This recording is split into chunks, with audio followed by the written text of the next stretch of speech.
A World Cup red card just got its punishment canceled. Not overturned. Canceled. The card still stands on the player's record. The suspension that's supposed to come with it does not. That has only happened a handful of times in World Cup history. This time it happened after a call between two of the most powerful people in the world. Here's the rule that made that possible and why it's existed for years without most fans ever noticing it.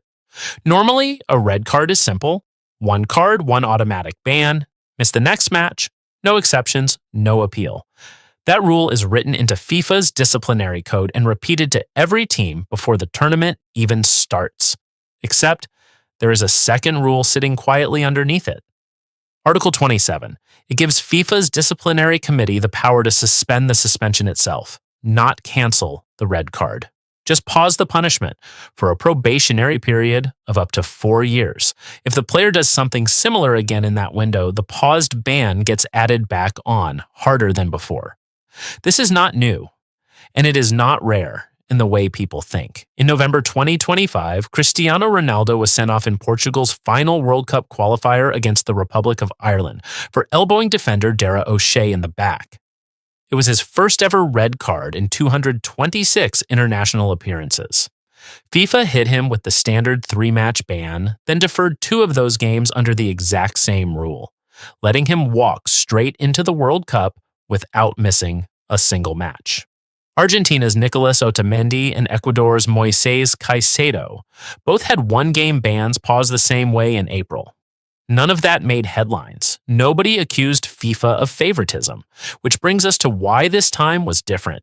USMNT striker Folarin Balogun was sent off for a challenge on a Bosnian defender, a call that came from a slow-motion VAR review. The 1-game ban that followed would have ruled him out of the biggest match of the tournament so far.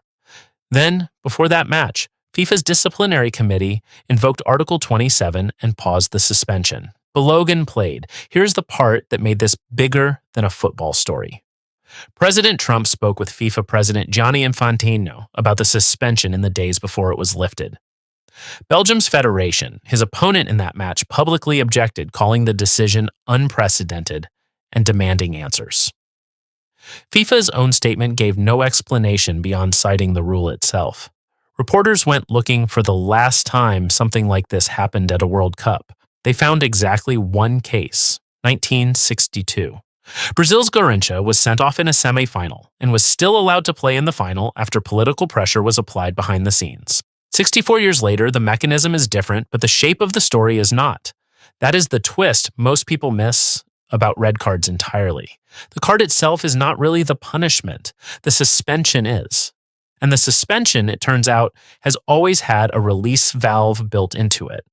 One that mostly stays hidden because most players never generate enough attention or enough pressure for anyone to use it.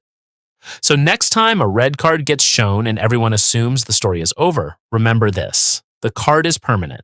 The consequence attached to it never was. That's football finally explained. You're welcome. Subscribe if you enjoyed this type of content. It means a lot.